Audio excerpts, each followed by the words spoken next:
ಮಾಡಿದೆ ಅನ್ನುವಂಥ ಚರ್ಚೆ ಜೋರಾಗ್ತಾ ಇದೆ. ಈಗ ನಮ್ಮ ಹಿರಿಯ ಶಾಸಕರಾದ ಗೋವಿಂದಣ್ಣವರು ಇದ್ದಾರೆ, ನಾವು ಇದ್ದೀವಿ, ಇನ್ನು ಜಿಲ್ಲೆಯ ಬೇರೆ ಶಾಸಕರೆಲ್ಲ ಇದ್ದಾರೆ. ಈಗ ಕೆಲವೆಲ್ಲ ಮಾಧ್ಯಮದಲ್ಲಿ ತೋರಿಸ್ತಾರೆ, ನಮಗೂ ಭರವಸೆ ಇದೆ ಕೊಡ್ತಾರೆ ಅಂತ ಹೇಳ್ಬಿಟ್ಟು. ಅದು ಇದೆಯೋ ಇಲ್ಲ ಅಂತೇಳಿ ಆಮೇಲೆ ನಮ್ಮ ಅದನ್ನು ಬಂದಾಗ ಲೀಸ್ಟ್ ಅನೌನ್ಸ್ ಆದಾಗ ನಮ್ಗೆ ಗೊತ್ತಾಗುತ್ತೆ. ಭರವಸೆ ಅಂತೂ ಖಂಡಿತವಾಗೂ ನಾವಿಬ್ಬರು ಇಟ್ಕೊಂಡಿದ್ದೀವಿ. ಇದರಲ್ಲಿ ಯಾರಿಗೆ ಕೊಟ್ಟರು?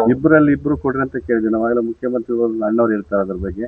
ಮುಖ್ಯಮಂತ್ರಿಗಳು ಆಗಿನ ಮುಖ್ಯಮಂತ್ರಿ, ಮಾಜಿ ಮುಖ್ಯಮಂತ್ರಿಗಳಿರ್ಬೋದು, ಈಗಿನ ಮುಖ್ಯಮಂತ್ರಿಗಳಿರ್ಬೋದು, ಬೇರೆ ಯಾರೋ ಜನಪ್ರತಿನಿಧಿಗಳಲ್ಲಿ ಹೋದಂಥ ಸಂದರ್ಭದಲ್ಲಿ ನಾವಿಬ್ಬರನ್ನು ಕೇಳ್ತಾಗ ಒಂದು ಜಿಲ್ಲೆಯಲ್ಲಿ ಇಬ್ಬರು ಆಗಬಾರ್ದು ಅಂತೇನಿಲ್ಲ.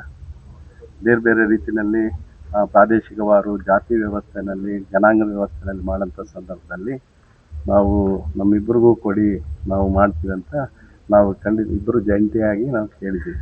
ಹಾಗಾಗಿ ಯಾರಿಗೆ ಕೊಟ್ಟರು ನನಗೆ ಕೊಡ್ಬೋದು, ನಮ್ಮ ಗೋವಿಂದಣ್ಣವ್ರಿಗೆ ಕೊಡ್ಬೋದು, ಅಥವಾ ಇನ್ನೊಬ್ರಿಗೂ ಕೊಡ್ಬೋದು. ಪಕ್ಷ ಏನು ತೀರ್ಮಾನ ಮಾಡ್ತದೆ ಆ ಪಕ್ಷಕ್ಕೆ ನಾವು ಬದ್ಧರಾಗಿರ್ತೀವಿ. ಓಕೆ.